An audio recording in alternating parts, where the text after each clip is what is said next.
Ça t'est déjà arrivé de perdre pied dans une conversation, dans un entretien, de te laisser happer par les idées de l'autre, au point de perdre le fil conducteur de tes propres idées, de te mélanger dans les émotions au point de douter de ta propre légitimité? Figure-toi que ça vient de m'arriver. Je me suis carrément laissée piéger et j'en ai tiré une belle leçon que je veux partager avec toi aujourd'hui. J'étais dans une interview. Le journaliste parle de mon livre et souligne le fait que, apparemment, on laisse des pilotes névrosés aux commandes d'avions transportant des centaines de passagers. Bien sûr, ça ne le rassure pas du tout. Déjà que j'avais la phobie des avions, alors après avoir lu votre livre, je ne peux plus imaginer mettre le pied dans un avion. Le débat est lancé, je suis soufflée. Je m'attendais à tout sauf à une introduction de ce style qui n'a rien à voir avec l'histoire que je raconte dans mon livre. Dans ma tête, 1000 pensées se télescopent. Et zut, on va encore parler d'avion. Moi, je voulais parler de yoga. Et la phobie de l'avion? Mais quel rapport avec mon livre? Et puis d'abord, je suis pas névrosée, moi. L'espace d'un instant, je perds pied. L'instant dure une éternité. Je ne sais que dire ni que faire. Je me sens presque attaquée. Que va-t-il se passer? La discussion doit durer 1 heure. Si ça commence comme ça, je finis par répondre, mais en me plaçant presque sur la défensive. Je me justifie, je me défends, j'attaque. Bref, je tombe dans le piège. Quel piège? Je prends la responsabilité des émotions de l'autre. J'acquiesce pratiquement à la presque accusation selon laquelle les pilotes sont des névrosés qui conduisent des avions de plus de 300 personnes et que c'est quasiment un acte irresponsable. Preuve à l'appui, mon livre, mon histoire. Je suis tombée dans le piège.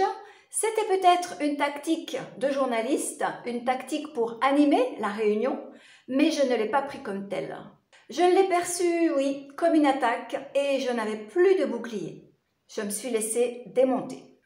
Cela dit, pas complètement, j'espère, car tu verras au fil de la discussion, des bulles de lucidité surnagent et d'autres histoires ont été évoquées, d'autres sujets qui, eux, font vraiment partie du livre et de mon aventure. D'ailleurs, je suis vraiment très impatiente de connaître ton ressenti, à toi, lorsque tu visionneras cet entretien. Toujours est-il que la leçon pour moi ce jour-là a été une vraie piqûre de rappel car, bien sûr, je le savais, je ne suis pas responsable des émotions de l'autre. Évident quand on y pense.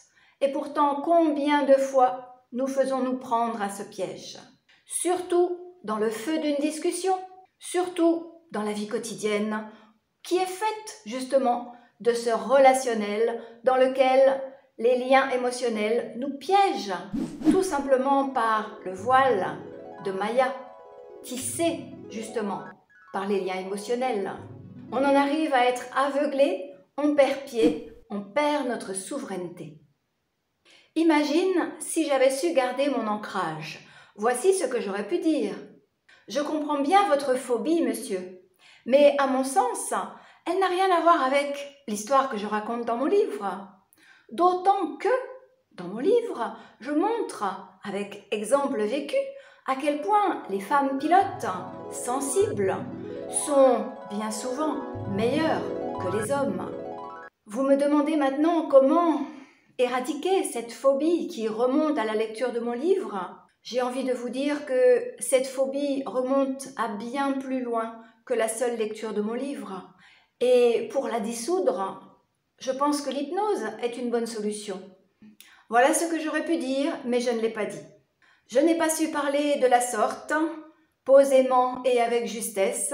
Pourquoi? Parce que j'étais repliée dans l'ego, dans le petit enfant blessé qui n'était pas rassuré du tout.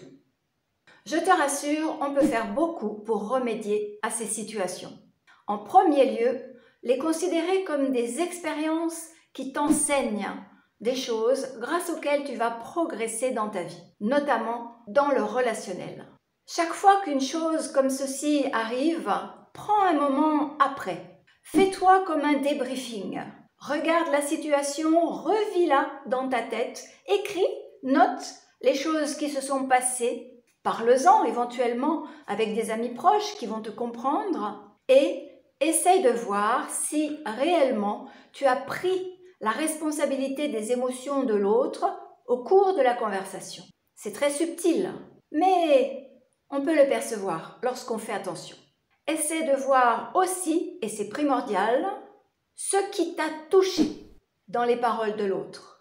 Si tu as été touché, blessé, c'est que cela a atteint l'ego. Probablement que l'entretien aura fait résonner des blessures non complètement guéries, des besoins non complètement satisfaits. Par exemple, le besoin de reconnaissance, le besoin d'être accepté, le besoin d'être compris, aimé ou que sais-je. Identifie le besoin qui a résonné au travers de cette expérience. Une fois ce besoin bien identifié, tu vas toi-même le nourrir. Comment? Tu peux prendre un sankalpa. Tu sais, cette phrase positive que tu peux répéter le matin au réveil quand tu es encore dans les brumes du sommeil, ou bien le soir en t'endormant, bien sûr pendant Yoga Nidra. Sankalpa, une phrase positive qui va nourrir le besoin qui n'est pas encore comblé en toi. Par exemple, j'ai conscience de ma valeur, je reconnais ma valeur, je m'aime et je m'accepte tel que je suis. Bref, tu trouves évidemment pour toi, pour ta propre histoire, une phrase qui va combler ce besoin. Pourquoi est-ce que c'est si important? Eh bien parce que tant que le besoin n'est pas comblé, tant que la blessure n'est pas complètement guérie, tu vas attendre des autres qu'ils la guérissent pour toi. Et bien évidemment, ça ne peut pas marcher. Pire, les autres vont peut-être, au contraire, titiller cette blessure qui te fera souffrir à nouveau et qui te fera leur en vouloir, et ce sera injuste. En fait, lorsque tu procèdes de cette façon-là, eh bien tu peux même remercier l'autre d'avoir réveillé cette sensibilité, d'avoir réveillé cette blessure, ce qui t'aura permis de toi-même la guérir. Ce qui fait que dans les relations ultérieures, même si les autres ne te reconnaissent pas tel que tu es, même si les autres ne t'aiment pas, te disent des critiques, des commentaires négatifs ou quoi que ce soit, eh bien, tu ne seras plus affecté parce que tu auras toi-même nourri ta propre estime de toi.